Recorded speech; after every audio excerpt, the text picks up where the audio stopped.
I so wanted to call this short reflection the testimony of a compulsive multitasker. After all, that's what I am or have been during most of my working life. With 2 part-time jobs, neither of them with proper boundaries, plus a husband, a home, a garden and elderly parents, not to mention some good friends, I always seem to have more things to fill my time than hours that are available.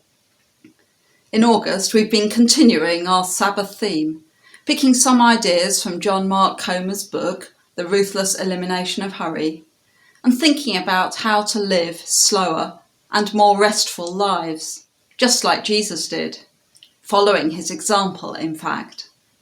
The 2 ideas that I'm pondering with you this morning are just doing one thing at a time and enjoying the simple pleasures.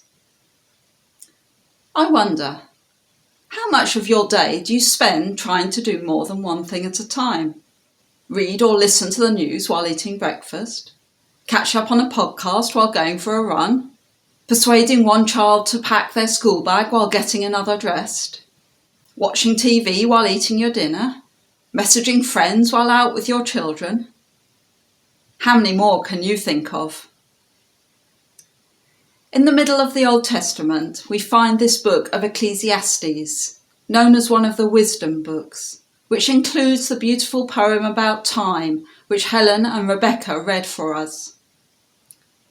Time is God's gift to us, and the poem begins, "There is a time for everything, and a season for everything under the heavens." So often we try to squeeze more out of our lives than is wise or even humanly possible.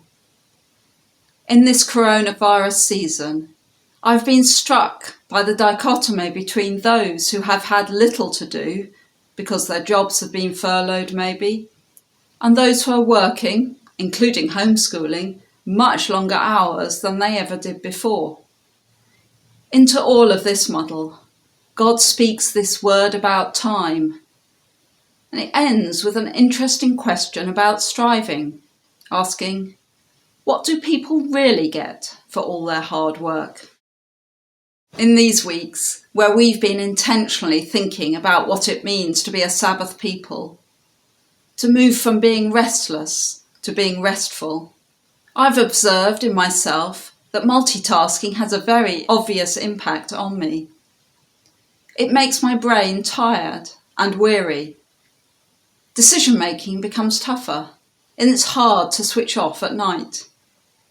While we're trying to do so many things, cramming our lives full, when the juggling becomes hard, it's a symptom that we're trying to hang on to control ourselves, or even to take control, which properly belongs to God. Perhaps now is a good time to consider those 2 ideas from John Mark Comer. Firstly, doing one thing at a time. Perhaps it's not possible all of the time. After all, work has to be done, families have to be fed, homes have to be maintained. But could we each just find some time in every day to do just one thing and give our weary brains a chance to slow down and enjoy a break? Something as simple as turning our phones off while eating, choosing to either watch the TV or play a computer game, not both at once, or leave our phones in our bag when we're at the park with the children. Secondly, how about enjoying simple pleasures? This could easily be combined with the first idea. Go for a walk or a run without a podcast in our ears. Just enjoy being outside and observing the world go by. Sit in the garden with a cup of tea and simply watch the butterflies, the bees and the hoverflies doing just what God created them to do. Why not read a book without music or the TV on in the background? The ideas are endless, and I'm sure you have many more of your own. Our need to be doing all the time speaks to our belief that we are in control. Choosing to stop and slow down, just for a short while, acknowledges that God can look after his world, that He is in control, that there is a time for everything, even for rest. Why not try giving your poor, weary brain a break this week by ceding control back to God, just for a short while? It will be okay.